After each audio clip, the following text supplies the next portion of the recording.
So hi, welcome back to the vlog. So if you haven't guessed it, which you probably haven't, I'm at Ullswater in the Lake District at the Duke of Portland boathouse. You'll have seen this if you're into photography. It's supposed to be the most photographed building or structure in the Lake District. So a little bit of history. Duke of Portland owned it in the 18th century, had a bit of a beef with the Earl of something, had to get rid of it, sell it to pay off legal debts with some court battle he had. And that's it. And now, this day and age, it's owned by somebody and they rent it out as like a honeymoon suite, Airbnb, weekend getaway. But yeah, it's cool. So it's got a landing stage, it's got lights all over it that are lit up now. So while it's still dusky, I'm gonna get a couple of shots and then I'm gonna blend those light shots into the sunrise shots I'm gonna get. It's pretty misty and foggy at the minute, which it always is here. It's cool.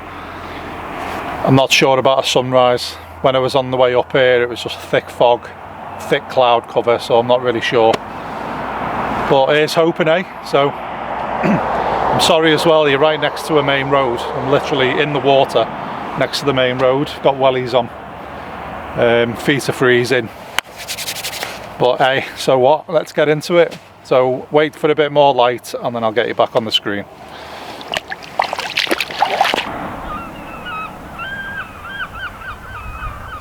Right, so the light is coming up a little bit now. Every time I speak, a car comes past. But yeah, the light is coming up a little bit. It's still half an hour to sunrise, but we have got really bland skies. It's just thick, low cloud. So I don't think we're going to get any actual rays or nice pastel colours. But if you can see down that way, the low cloud, you can't see the mountains in the distance there. That's like high mountains all around there. You can't see any of that. So I'm thinking if that low cloud drops any more and we get a bit of mist on the lake, which normally does happen here, every single time I've been here, on the dot of sunrise you get a band of mist on the lake. So hopefully, it's freezing today, so hopefully that'll be the case. I can see mist in the distance just hovering, but it's not close enough to actually make a difference on the camera. So we'll just keep our fingers crossed and wait for a bit more light.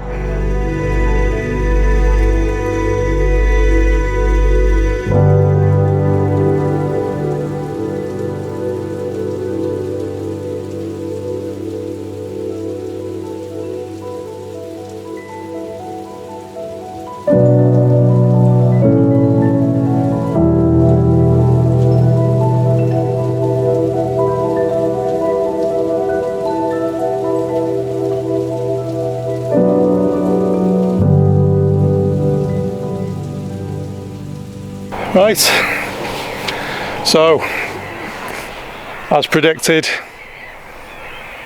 no colour in the sky. Oh dear.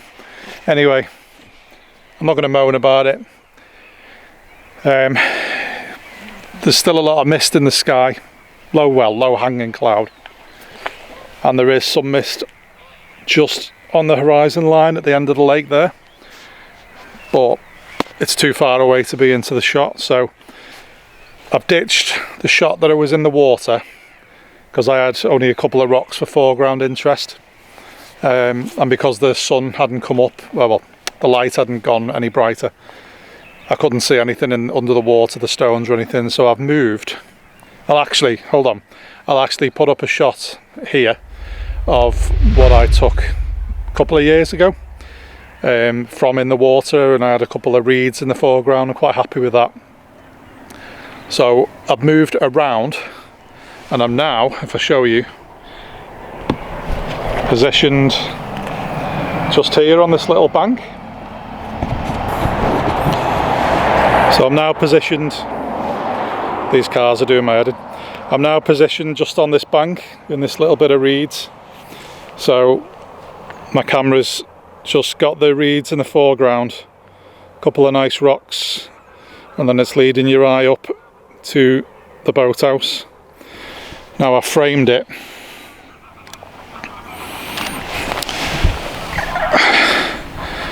I'll just turn up the exposure. I framed it like that, so the reeds are sweeping through. If it's not cars, it's geese. Can't catch a break. Bloody geese, sod off. Right, so I framed it so that the reeds come from the left, sweep you through to the boathouse, and then we're going off. Now, I was lower down, and if you can see the jetty there, the jetty was actually being lost in the shadows of that hill in the background. So I've raised the tripod up to this level, and now, as you can see, the jetty is not lost. There's a bit of water behind it, so that's what I was aiming for. So I always think about your compositions, because I just plopped the tripod down and I thought that looked okay, but on reviewing it just didn't cut it. So I've raised the tripod literally a few inches, alright, maybe about 8, and I've reclaimed the jetty again. You can see that. So that's the image. So I'm just taking a few shots. I'm on f7.1. I can drop to ISO 64 on this Nikon 810, but I'm leaving it on ISO 100. And I'm on a second exposure with that. So we'll just take that shot and I'll show you what it's coming up with. So that's the image I'm getting. So I'm slightly underexposed, but by doing that I can recover some highlights in the shadows and bring up the exposure a bit in Lightroom.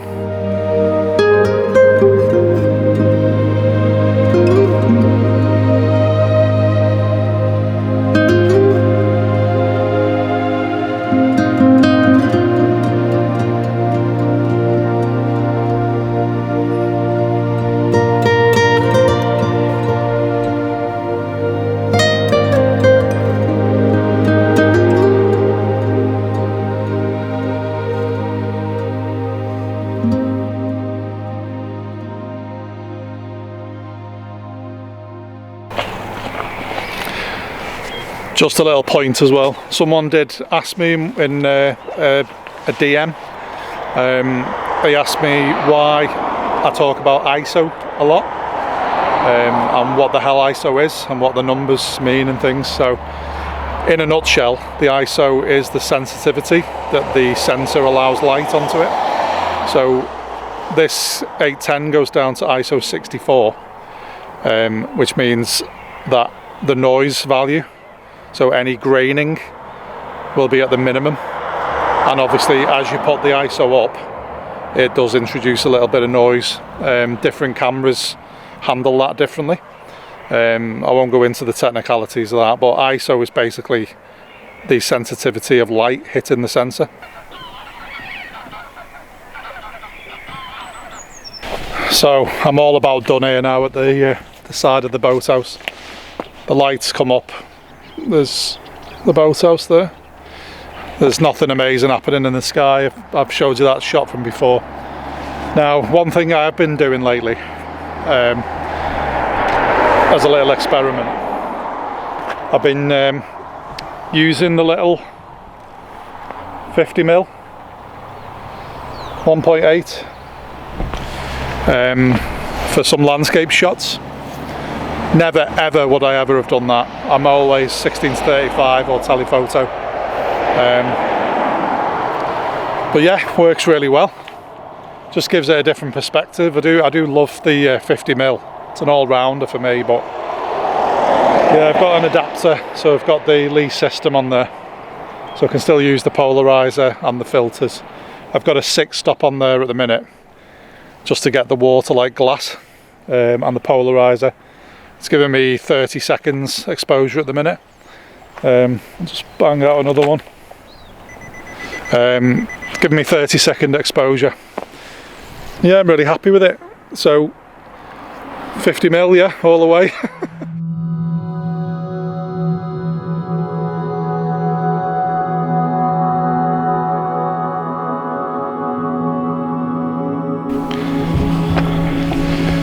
So before we leave here, I've been shooting for probably half an hour since I said I was going to Ashness Bridge.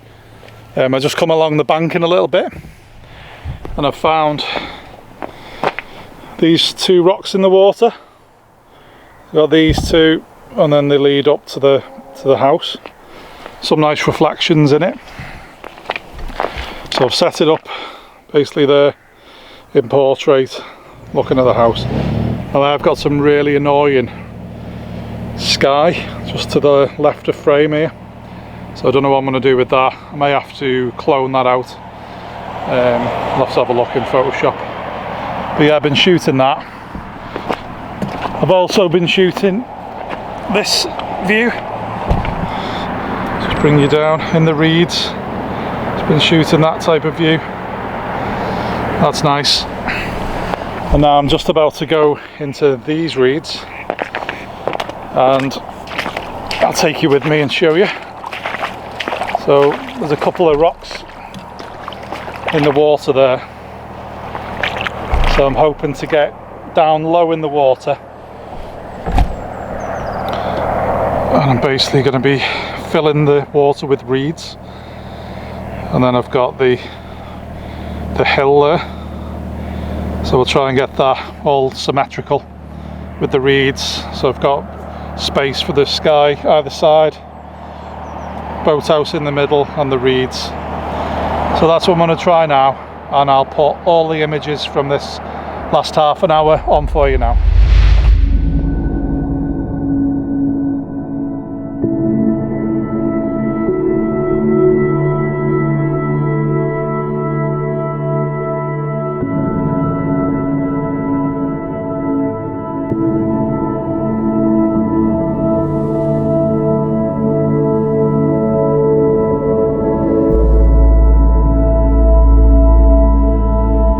Thanks very much everyone for watching this week. We're going to be picking it up next week as a part 2 when I get down to Ashness Jetty and Ashness Bridge. Thanks for watching. See you then.